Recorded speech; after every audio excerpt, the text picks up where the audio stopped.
নারীর প্রতি আকর্ষণ, সারাক্ষণ নারী নিয়ে জল্পনা কল্পনা শরীর দুর্বল করে দেয়, পৌরুষ নষ্ট করে দেয়, যৌন সক্ষমতা কমিয়ে দেয়, শরীরে কোমরের শক্তি কমিয়ে দেয়। আর যার কোমরের শক্তি কমে যায় সে কখনো মজবুত মানুষ হইতে পারে না, সে আর পুরুষ থাকে না। নারী দিয়ে আর পৃথিবীতে কোনো কাজ হয় না, অকর্মণ্য অপদার্থ একটা মানুষ পরিণত হয়। এই জন্য আমি অনুরোধ করছি, একজন হালাল স্ত্রী মিলেই যাবে ইনশাআল্লাহ। ওমিন আয়াতিহি আন খালাকা লাকুম মিন আনফুসিকুম আজওয়াজা। আল্লাহ তাআলা বলেন, আমার কুদরতের নিদর্শন, আমি প্রত্যেকটি পুরুষের জন্য আমি আল্লাহই তোমাদের দেহ থেকে, শরীরের অংশ থেকেই তোমাদের স্ত্রীকে সৃষ্টি করেছি। আল্লাহ বলেন, প্রথম নারী, একেবারে পৃথিবীর প্রথম নারী আমি পুরুষের থেকে সৃষ্টি করেছি। ও খালাকা মিনহা যাওজাহা, সরাসরি কোরআনের আয়াত, সূরা নিসার প্রথম আয়াত।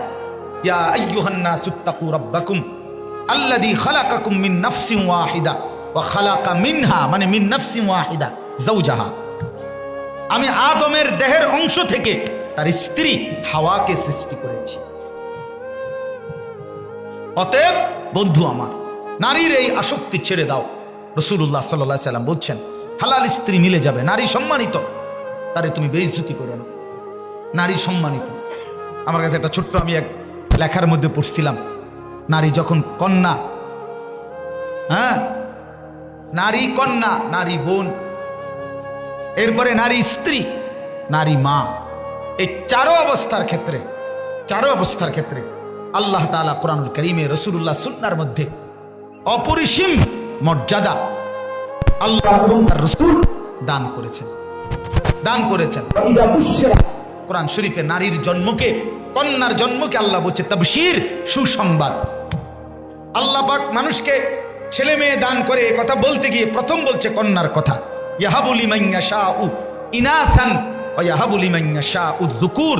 আল্লাহ বলেন, আমি যাকে চাই মেয়ে দেই, অতঃপর যাকে চাই ছেলে দেই।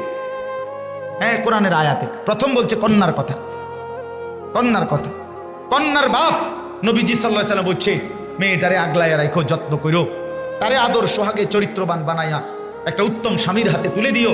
রাসূলুল্লাহ সাল্লাল্লাহু আলাইহি ওয়াসাল্লাম বলছে, হে কন্যার বাপ, এমন একটা কন্যা যদি তুমি মিলে যায়, আর তুমি যদি তারে একটা উত্তম নারী হিসাবে গড়ে তুলতে পারো, মেয়ে হিসাবে, তা আমি রাসূল ওয়াদা দিলাম, তোমারে আমি একসাথে রাইখা এই দুই আঙ্গুল যেমন পাশাপাশি আমার পাশে জান্নাতে থাকতে দেব।